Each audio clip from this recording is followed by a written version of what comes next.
Hey guys, today we're going to play a game that I think I came up with. I'm reasonably sure that I came up with it. And what I have is 10 lines of dialogue from my novel Valor in this jar here. And I'm gonna pull them out and tell you, I have to guess who said the line. I have the answers on sticky notes next to me, each individually written, and I can't see them, so I'm not cheating, I promise you. And I think this is gonna be really fun, and I really wanna see other authors do this. Bear in mind that this is my first draft of Valor, so many of these lines may not even be in the final draft of Valor. Also, I chose lines specifically that aren't super big spoilers because obviously I don't want to give anything away. But there are tons of characters in here. I didn't repeat a character, so I guess that's kind of a little clue to myself. But I will tell you a little bit about the characters and hopefully I get the majority of them right. I picked these quotes out over a week ago, so I don't even remember which ones are in here, so I'm not cheating. And if we like this, then maybe we can do it again. So here we go. Quote number 1 is, "I knew that you would not be able to sleep. There was too much going on in your head when I left." I'm pretty sure I know who this is, and I think it is my character, Oscar.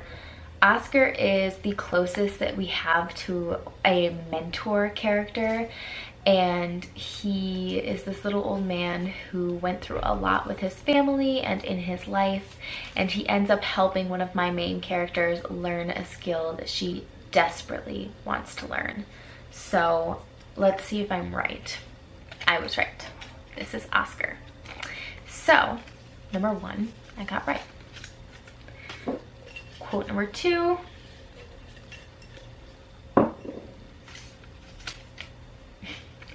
"Learn your history, little girl." This is Tor. He is kind of the joker of the group. He's a little bit more lighthearted. He didn't necessarily grow up in a warm and fuzzy environment, and he didn't necessarily grow up with any sense of what friends are or being nice to people, which makes him sound horrible, but he's really awesome. And this is directed towards another character, one of my main characters, who thinks she knows the story of her people, but she might be a little wrong, or at least she's not considering the other side. So this is quote number 5, and sticky note number 5 says Tor. So 2 out of 2 right, guys. I'm crushing this game so far. Quote number 3 says, "You do not understand. No one understands. The burden is mine alone." This could be a lot of different people. I am going to guess that this is Hagen. And this was quote number 7. Okay, I was right. This is Hagen, and he is a king. He's confused and sad a lot of the time. He worries about the past and the future at the same time. He doesn't have his timelines straight in his head. He's a little bit crazy, I guess, but not dangerous, very lovable in a sweet, confused sort of way. And I think he's talking to his younger son in this quote. All right, quote number 4. Oh, this is a big one. All right, quote number 4. "My father beat me, burned me, cut and stabbed at me every day, but that was never an excuse to not rise early the next morn and complete my chores. I learned to run, jump, play in pain.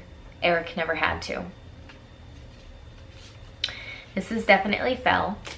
If you watch my editing vlogs, you know that he's one of my favorite characters, and he did not have a great childhood. His father was abusive to him and his mother, and he kind of lives in the shadow of his father because he took over his father's job, and it's very difficult for him to move past that and to make relationships with other people because nobody really understands him or what he's been through.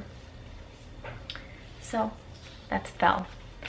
I will link down below if you want to see when I made mind maps. I showed you a little bit of a mock mind map for Fell and some of his roles in his society, so I'll link that down below if you want to learn a little bit more about that character. I also talk about 2 other characters in that video, so you can hear more about them there. All right, quote number 5, I think. Are we on 5? Yeah, we're on 5. All right. I am a shield maiden for the king. I do not fear dirty, overgrown children. Sylvie. Sylvie's a shield maiden. That was kind of an easy one. I gave myself a little bit of a clue there. Sylvie is probably my second favorite character. She's pretty badass. She doesn't take no for an answer, ever. And she is a shield maiden, so she serves the king. She's got a pretty cool role, I'm not gonna lie. I'm jealous. If I lived in this society, I would want to be Sylvie, for sure. But in that quote, she is talking to Tor, who I had his quote earlier. He's the jokester and he gets on her nerves a little bit. I'm not gonna give too much away, but that's Sylvie. Guys, I haven't gotten one wrong yet. I think I'm gonna have to make these harder. Maybe if we do this again, I will have somebody else pick the quotes because maybe I subconsciously remember them. So quote number 6, right? Yeah, quote number 6. I do not follow orders. I can think for myself and make my own decisions.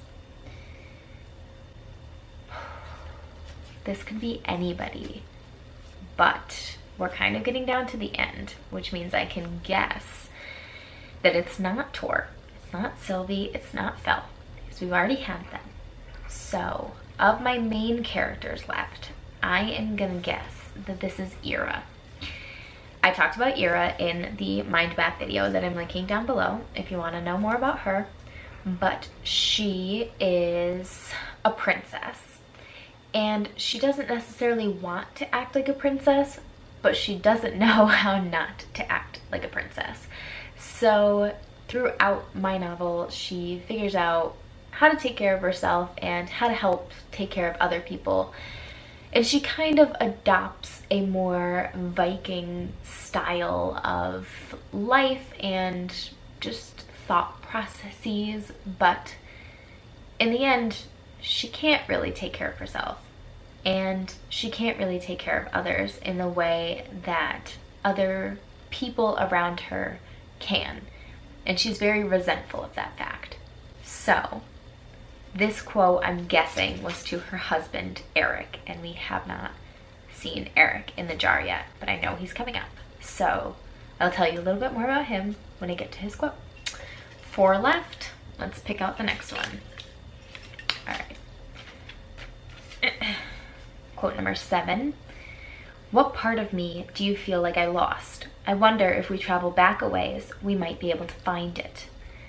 This is Reagan, and Reagan is talking to Fell. Reagan is a mountain guide. She lives with her people and she takes others over the mountains of her homeland to a different town on the other side. And she ends up guiding my main characters on part of their journey. And she's talking to Fell here because she has a goal in life, one goal, and she's so focused on it that sometimes she loses who she is and the life around her, focusing on the future that she wants, where she achieves that goal. And Fell notices everything, so he obviously had to point it out. Duh. Quote number 8. Ooh. Should we go with the one in my hand or the one that fell on my lap? I say we go with the one that fell on my lap. It was obviously fate. Okay. Quote number 8. You cannot leave me. Please. Please do not leave me. I don't know who this is. See, I would guess Eira, but I already got hers, so I know it's not Eira.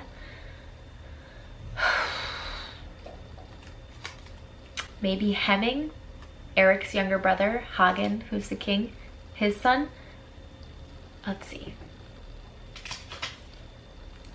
Oh, I'm wrong. It's Leif. This is the first one I got wrong. I was so close to a perfect score. Leif is Tor's older brother.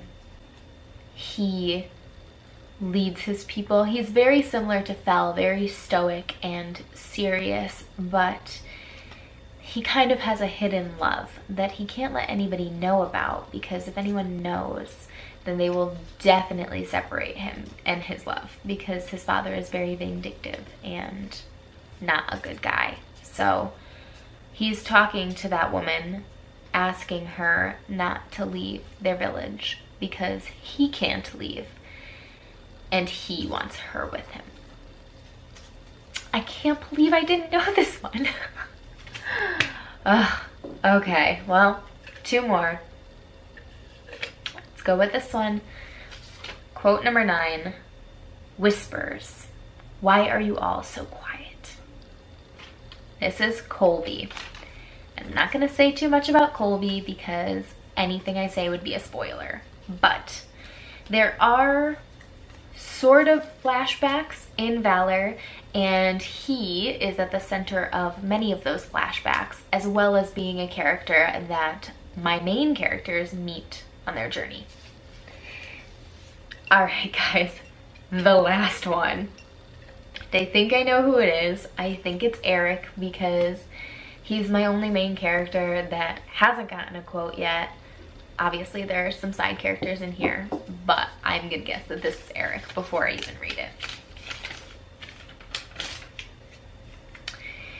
Shooting rabbits in the woods is different from being attacked by others that do not just want to harm you, want to kill you. Nothing can prepare you for that except the experience itself. This is Erik. He's talking to Eira because Eira thinks that she can do whatever she wants to do, even though she has very little real life skills. So, I was right.